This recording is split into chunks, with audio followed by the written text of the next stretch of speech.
All right, so for today, just a little bit of warm up. If you graph 2 comma pi over 6 and ends up being where that black dot is, where would negative 2 comma pi over 6 be? Can you explain how you'd get there? You go to the point of origin. All right, so you'd go through here and back through the origin and then out the other side. All right. And then it would hit right here on the 2 circle. And there you go. Raise your hand if you had the red point. Okay, good. So, how about a little more complicated? Where would, assuming that you keep the same scale, where would 3 comma negative 7 pi over 6 be? 3 comma negative 7 pi over 6. Well, if we've established that 2 was that circle, that we must be farther away from the origin, right? Now we have an r of 3. And negative 7 pi over 6? That goes the other way. I'm erasing this to make room because I am in the second quadrant. How many of you ended up in the second quadrant for your answer? Yay. And here's, I'm personally going to do it by going to the angle first. Negative 7 pi over 6. Do you agree that that was wrapping around there and ended up about there-ish? Okay. And then 3 means I go out too, but a little bit more. So that's about where I put mine. Raise your hand if yours was similar to that. Okay. That would be about where you should be. I think some of you guys might have been doing 6 pi over 7, which would have been down here. I was not doing that, though. I was not doing 6 pi over 7. I was doing 7 pi over 6. Okay. Now, that's just graphing a polar point. Then, what else did you do last time? I gave you these, x, y, and r, and theta. And I said there's about 6 things that you can create. One of them was that cosine of theta is equal to x over r. Remember that one? Does that ring a bell? And if I times by r, then x equals r cosine theta.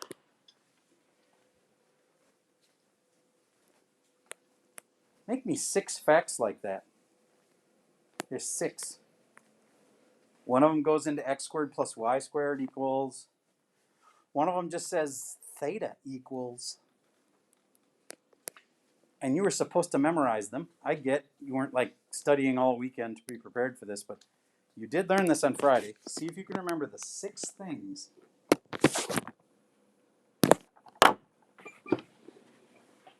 that you were supposed to know. Okay, here are some of them. Did you have the other one similar to this was y equals r sine theta? Raise your hand if you had that one on there. Okay, awesome. How about x squared plus y squared equals r squared? How many had that one on there? Who had the derivative of that one, which was r equals plus and minus the square root of x squared plus y squared? Who remembered that one? Ooh, lots of good memories in here. Some of you forgot that one. That's okay. There's more. McLaren, can you think of another one? Tangent theta equals y over x. And why is that important? Because what if you could solve an equation down to be y over x? Then you could replace y over x with tangent. Okay. You got another one? Oh, that's cheating. Solving for theta, that would be too handy on a test. No, it wouldn't be. That'd be very handy and good and not cheating. So there's 6 things.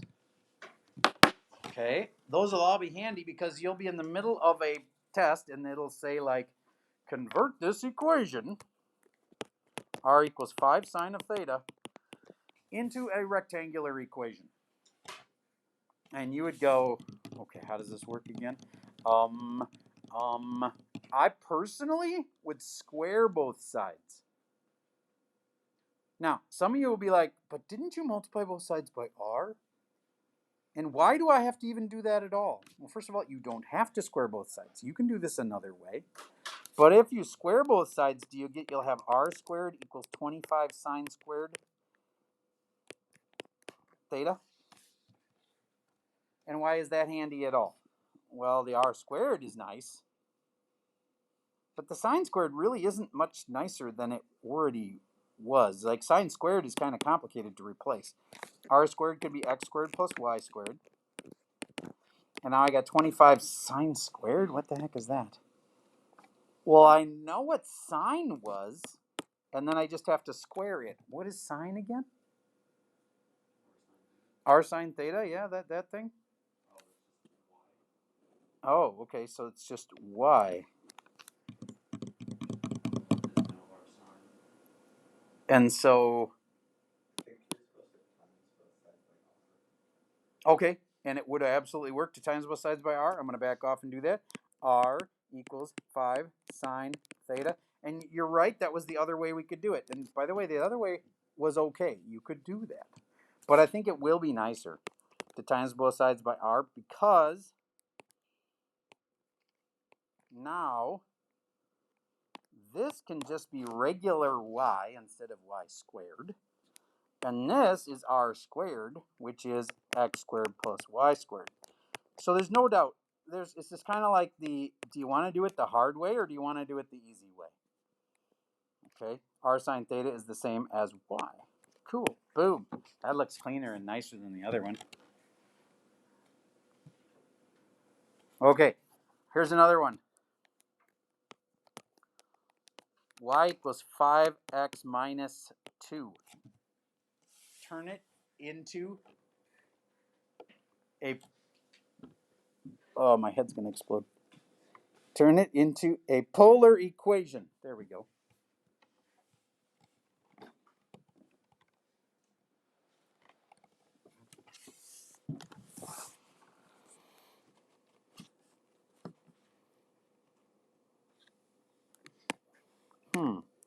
R is r sine theta.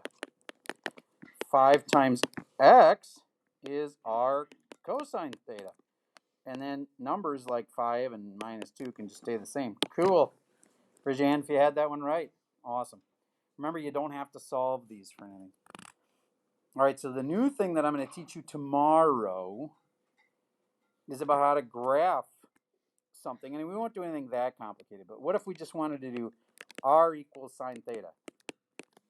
We're going to graph those a lot like you would graph a normal y equals x 2x, let's say. Let's say we had y equals 2x. Do you agree that's a simple polar equation, and this is a simple rectangular equation? Do you get on this one, you could make an xy chart and then just make a bunch of dots? On this one, you can just make what do you think? Our theta table, and then you'll make a bunch of points, and then you'll connect the dots. Spoiler alert, sine ends up being a bunch of dots that kind of look like that. It's a circle, and it's above the xy axis. I mean, it's up in quadrants 1 and 2. Cosine, if you graph cosine, they end up looking like this. They're like a circle that is to the right. This one's cosine. This one's sine. What do you think 2 sine is? A bigger, I think I remember r sine theta. So 2 sine would be a bigger r. Does that make sense? So if I said 2 sine theta, it'd just be another circle that would just be bigger up here. Okay, so that's kind of the big picture, and we'll dig into the nitty-gritty of that tomorrow. Okay, so then today, the rest of the time, I'm just going to hand back your tests, and then if anybody's listening to this from first hour, I know it was brutal. I taught you way too much and asked you to do your graphing. These guys will do their graphing tomorrow, and in first hour, we'll look at the tests like I'm going to do with these guys right now. Okay, so that's all I got for the video for today.